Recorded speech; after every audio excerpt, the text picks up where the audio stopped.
Recently, I encountered a peculiar situation that I doubt many can relate to. It's about my mother-in-law and sister-in-law who embody the epitome of high society drama, often resembling characters from a daytime soap opera. They spend their afternoons indulging in salon visits and their evenings gossiping in upscale bars, living a life of leisure funded by my father-in-law, FIL.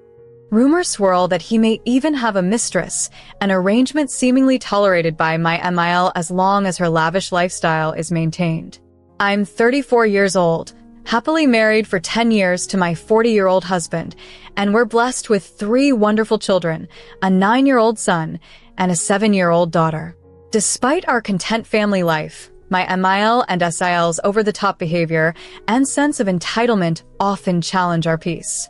My SIL, at 27, still single, has developed an overwhelming sense of entitlement, making it impossible for her to accept a no for an answer. The crux of the issue occurred last week when my MIL invited me to a lunch on a Wednesday afternoon. Given her rare initiative to connect, I proposed an alternate evening dinner, but she declined due to her busy social calendar. We agreed to meet on Saturday. I arrived in casual attire, while she appeared overdressed in a shimmering black gown. During this bizarre lunch, my SIL, emboldened by her mother, demanded an outrageous birthday gift for her upcoming 40th birthday.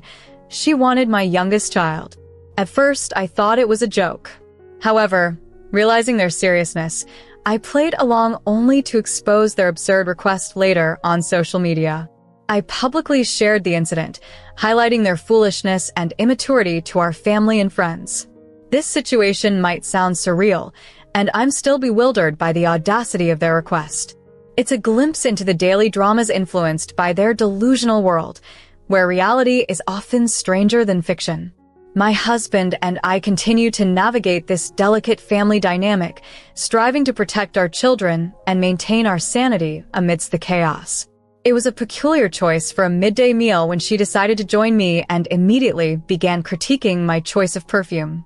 After the initial pleasantries, she dove right into discussing plans for my sister-in-law's upcoming 40th birthday. Odd, considering her 25th was just a few months back.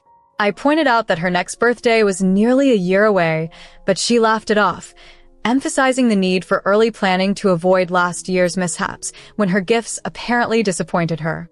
Rolling my eyes, I couldn't help but remember how we supposedly ruined her last birthday by gifting her a perfectly nice $190 dress rather than some extravagant outfit from Zara paired with a sapphire necklace.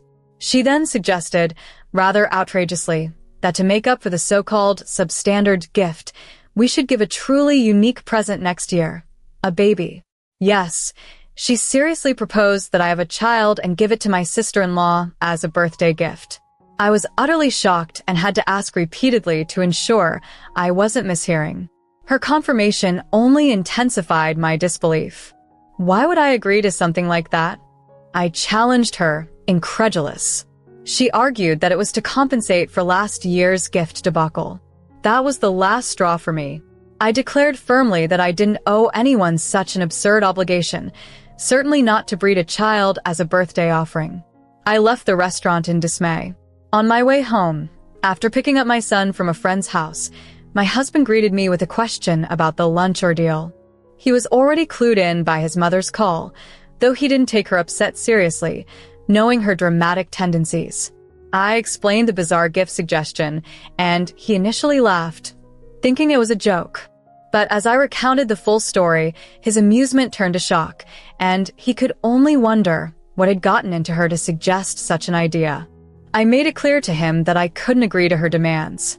My husband calmed me down and affirmed that we were not planning to have more children and certainly wouldn't be handing one over to Ella. The following Sunday, as we relaxed at home, my mother-in-law arrived unexpectedly.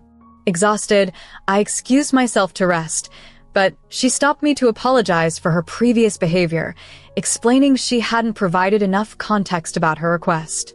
She admitted feeling desperate because Ella, who is nearing 40 and still single, was feeling increasingly frustrated with life.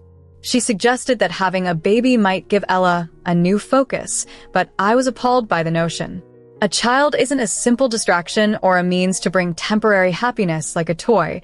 It's a lifelong responsibility. I couldn't understand why Ella couldn't find a more appropriate outlet or ambition, like a job.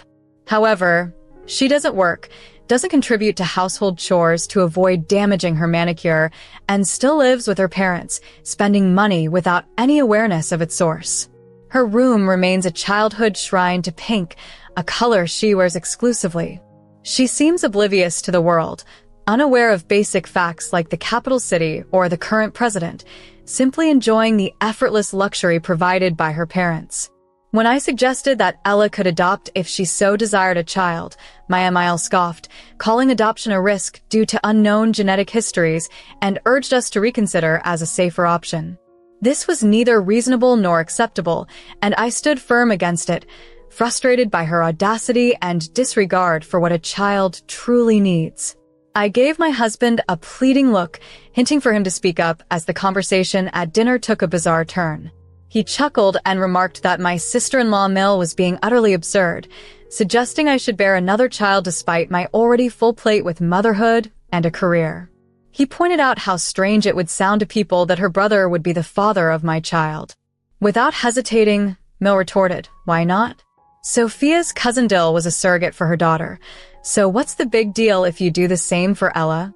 I paused, trying to process her words. Hold on, that was a medical necessity. Sophia's cousin helped because Sophia physically couldn't have children. Ella doesn't have that issue. If she did, perhaps we'd consider helping, but it's not the same situation.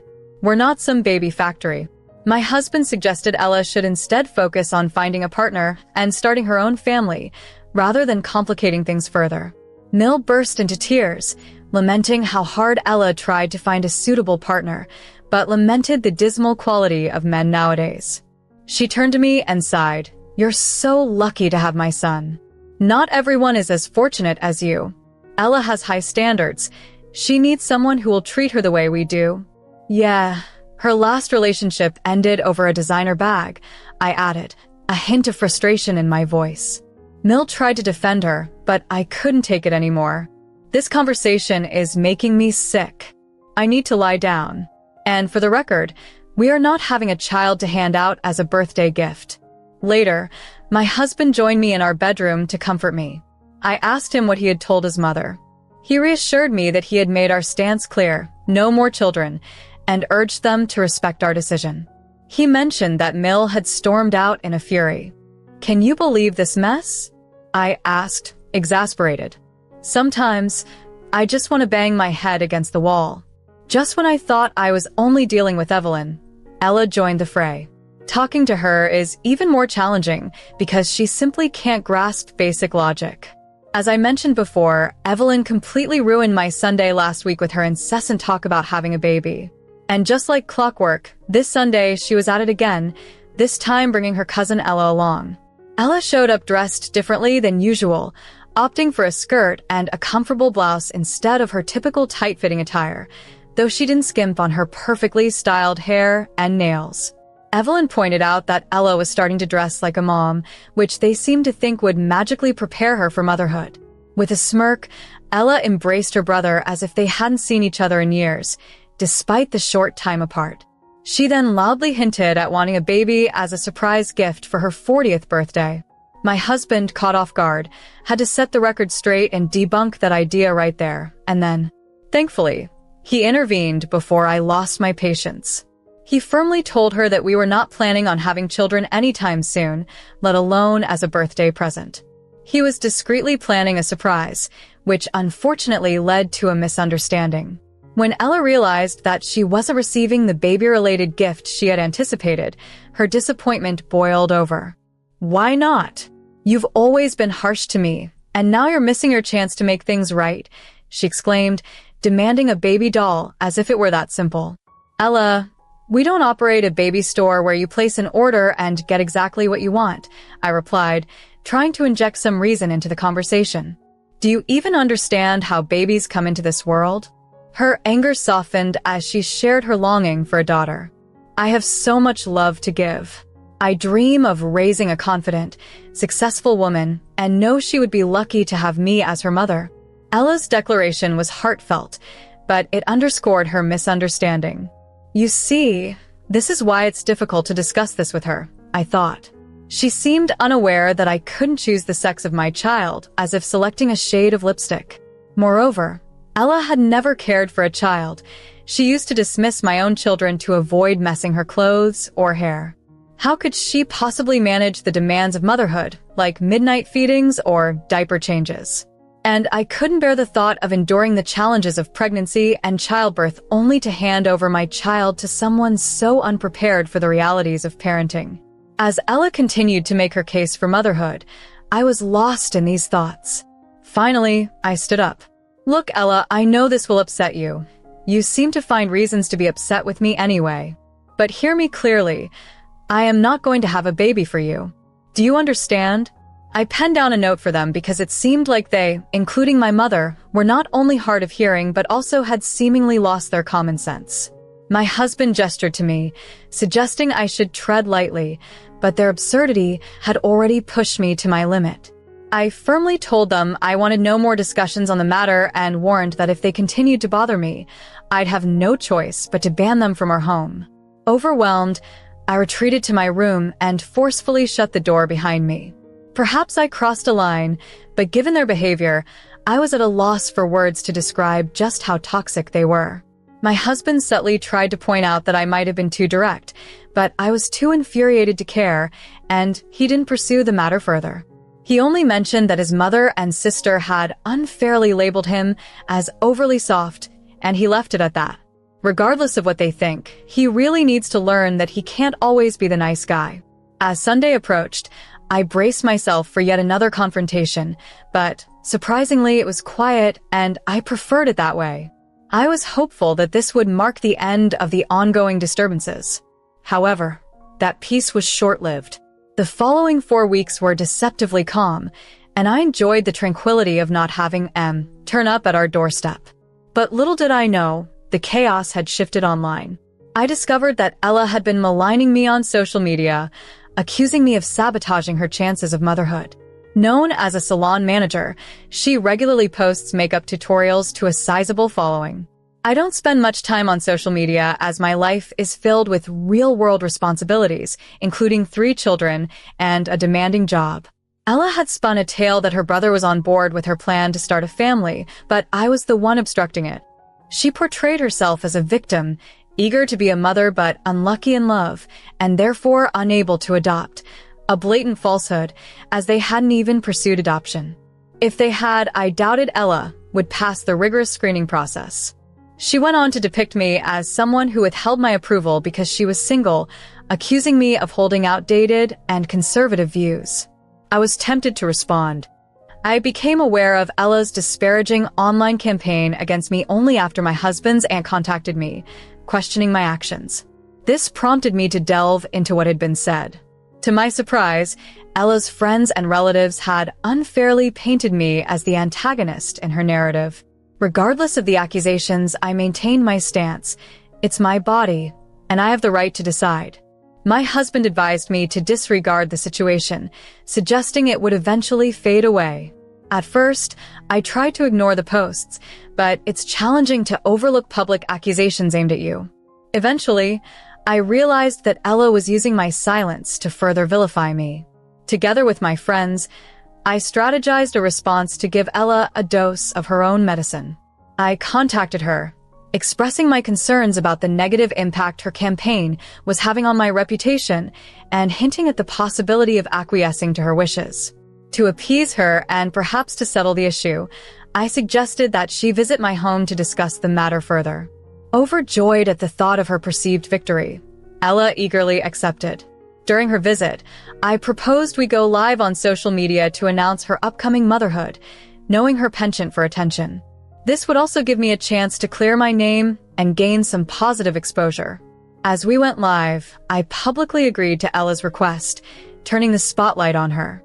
I prompted her to share her plans for the future child, to which she enthusiastically detailed her expectations of having a daughter, already planning to dress her up and never let her be seen without makeup.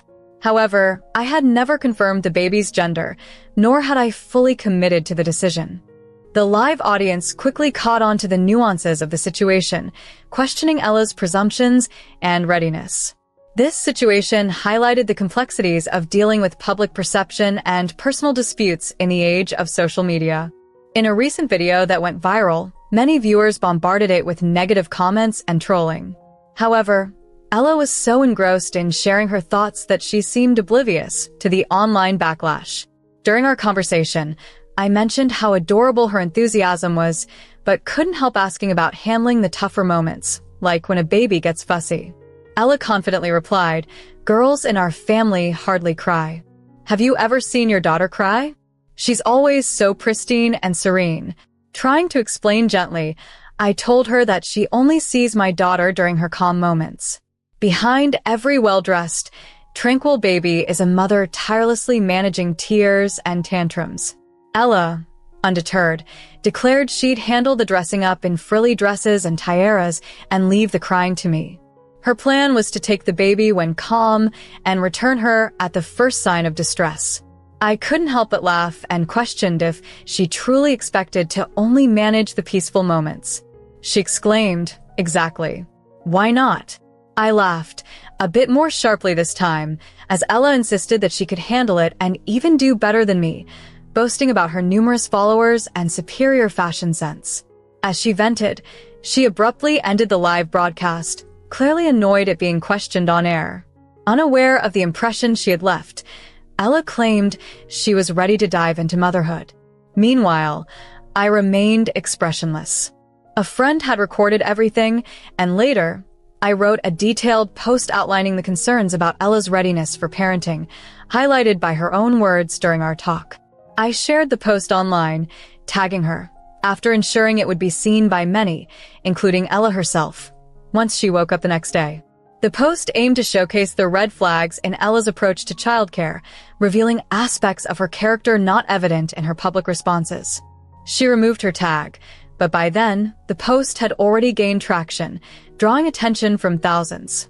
Once it went viral, largely thanks to Ella's followers sharing it, she faced an onslaught of criticism. People mocked her intelligence, with one comment particularly harsh, suggesting she was unfit to be a mother or even to be out alone. Amidst this online turmoil, my mother-in-law called me. Before she could speak, I informed her that our conversation was being recorded and that I wouldn't hesitate to make it public if needed. Stunned, she immediately hung up and didn't call again. Neither did her daughter, especially after I warned that I'd record any disruptive behavior they might show at my home. Putting them in their place felt sadly satisfying. My husband and I still chuckle over the troll comments we read online.